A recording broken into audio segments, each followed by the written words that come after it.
আমরা দাবি করতে পারি, বিএনপি দাবি করতে পারে, বেগম খালেদা জিয়া দাবি করতে পারে, আজকে যে জামাত আজকে বড় বড় কথা বলতেছে, আজকে তাদের কি আছে?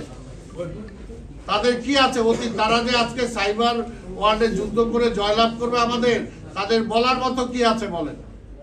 বলার মতো কিছু নেই, আমাদের বলার মতো আছে। তাহলে আমরা পারবো না কেন? আমরা পারবো না কেন? আমাদের না পারার কোনো কারণ নাই। তারা তাদের কলঙ্কিত অতীত, তাদের অতীত কলঙ্কিত, আর আমাদের অতীত গৌরবান্বিত। ঠিক আছে, আমাদের গৌরবান্বিত অতীত দিয়েই তো বর্তমান এবং ভবিষ্যৎ।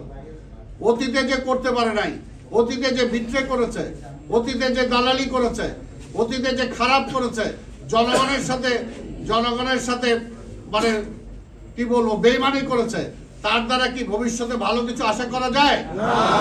করা যায় না। তো সেটা তো আমরা বলতে পারি, সেটা আমরা বলতে পারি।